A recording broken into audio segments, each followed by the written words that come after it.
పిత పుత్ర పవిత్రాత్మ నామమున ఆమె. క్రీస్తునాథుని యందు ప్రియమైన సహోదరి సహోదరులారా, మిమ్మల్ని అందరిని కూడా ఈనాటి ధ్యానాంశమునకు ప్రేమపూర్వకముగా ఆహ్వానిస్తూ ఉన్నాను. మత్తయి శుభవార్త 6వ అధ్యాయము 24వ వచనము నుండి 34వ వచనం వరకు. ఏ వ్యక్తియు ఇద్దరు యజమానులను సేవింపజాలడు. ఇద్దరిలో అతడు ఒకనిని ద్వేషించును, మరి ఒకనిని ప్రేమించును, ఒకనిని నమ్ముకుని మరి ఒకనిని తునీకరించును. కనుక నీవు ఎన్నడను దైవమును ద్రవ్యమును సేవింపజాలవు. కావున వినుడు, ఏమి తినదమా, ఏమి తాగెదమా, ఏమి ధరించెదమా అని మీ జీవితమును గూర్చి వ్యధచెందకుడు. మీ జీవితము ఆహారము కంటే, మీ దేహము వస్త్రముల కంటే విలువైనవి కావా? ఆకాశమున సంచరించు పక్షులను తిలకింపుడు. అవి విత్తనములను నాటుటలేదు, నూర్పుడులు చేయుటలేదు, గిడ్డంగిలలో ధాన్యమును నిలవ చేయుటలేదు. అయినను పరలోకమందున మీ పిత వానిని పోషించుచున్నాడు. పక్షుల కంటే మీరు విలువైన వారు కారా? మీలో ఎవరైనా ఆందోళనతో ఆయువును పెంపొందింప చేసుకొనగలరా? మీ వస్త్రములకై తహతహపడనేలా లిల్లీ పుష్పములు పెంపొందు రీతిని పరికింపుడు. అవి తమకై శ్రమపడుటలేదు, వస్త్రములను సంసిద్ధపరుచుకొనటలేదు కదా. సకల వైభవ సమేతుడగు సొలొమోను సైతము లిల్లీ పుష్పము సౌందర్యం అందలేదు. అల్ప విశ్వాసులారా, నేడు పుట్టి రేపు పోయి మంటలో గిట్టు గడ్డుపోచ సైతము దేవుడిట్లు తీర్చిదిద్దగా అంతకంటే ఎక్కువగా మిమ్మను గూర్చి యోచింపడా?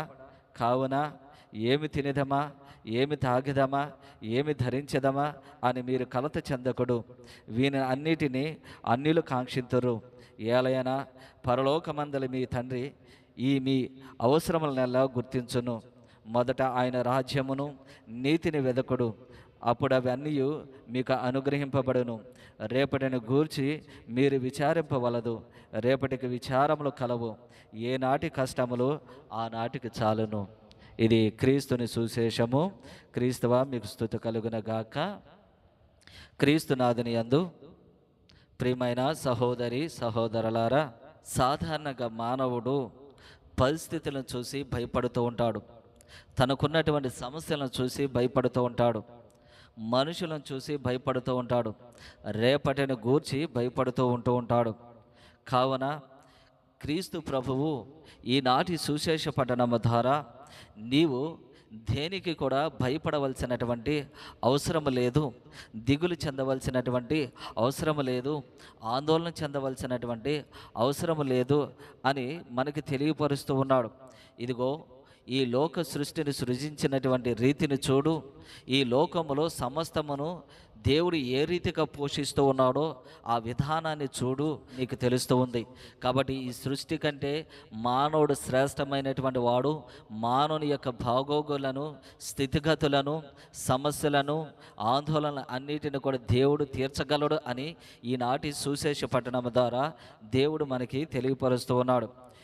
దేవుడు ఈరోజు మన భయానికి, మన సమస్యలకు, మన దిగులకు, మన కలతలకు, మన ఆందోళనలకు, మన సమస్యలకు, మన భయానికి కారణములను ఆయన తెలియపరుస్తూ ఉన్నాడు.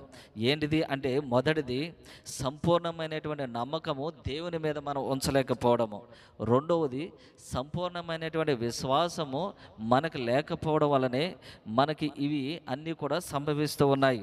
అయితే క్రీస్తు ప్రభు చాలా సింపుల్ ఎగ్జాంపుల్స్తో ఆయన మనకు బోధిస్తూ ఉన్నాడు. ఏంటిది అంటే, ఆకాశంలో ఉన్నటువంటి పక్షులను చూడండి, ఇదిగో భూమి మీద ఉన్నటువంటి గడ్డి పువ్వులను మీరు చూడండి. వీటిని పోషించినటువంటి దేవుడు మానవుని తన స్వహస్తాలతో చేసుకుని, తన పోలికనిచ్చి, తన శ్వాసనిచ్చినటువంటి మానవుని ఇంకెంతగా పోషిస్తూ ఉంటాడు, ఇంకెంతగా సంరక్షిస్తూ ఉంటాడు అనేటువంటి సత్యాలను మనకి తెలియపరుస్తూ ఉన్నాడు. కాబట్టి మనము దేవుని మీద మాత్రమే సంపూర్ణమైనటువంటి విశ్వాసము, దేవుని మీద మాత్రమే సంపూర్ణమైనటువంటి నమ్మకాన్ని ఉంచినప్పుడు మనం దేనికి కూడా భయపడాల్సినటువంటి అవసరం లేదు, దేనికి కూడా దిగులు చెందవలసినటువంటి అవసరం లేదు, దేనికి కూడా ఆందోళన ఆందోళన చెందవలసినటువంటి అవసరం లేదు. అయితే దేవుడు చెబుతూ ఉన్నాడు, మనకి ఎప్పుడు భయం కలుగుతూ ఉంటుందంటే, మనకి ఎప్పుడు ఆందోళన కలుగుతూ ఉంటుందంటే, మనకి ఎప్పుడు అని సమస్యలు అనేటువంటివి వస్తూ ఉంటాయి అంటే 2 పడవల మీద మనం కాలేసినప్పుడు. అందుకే ఆయన చెప్తూ ఉన్నాడు, ఏ మానవుడు కూడా ద్రవ్యమును దైవాన్ని సేవింపచాలలేడు అని. కాబట్టి మనం ఎప్పుడైతే దేవుని మీద మాత్రమే నమ్మకాన్ని ఉంచుతూ ఉంటామో అప్పుడు దేవుడు మనకు కావాల్సినటువంటి సమస్తాన్ని అన్నీ కూడా సమకూరుస్తూ ఉంటాడు. పిత, పుత్ర, పవిత్రాత్మ నామమున ఆమె. ఈ యొక్క దేవుని యొక్క మాటలను ఆలకించినటువంటి ప్రతి ఒక్కరిని, వారి కుటుంబాన్ని దేవుడు మెండుగా దిండుగా దీవించునుగాక. ఆమెన్.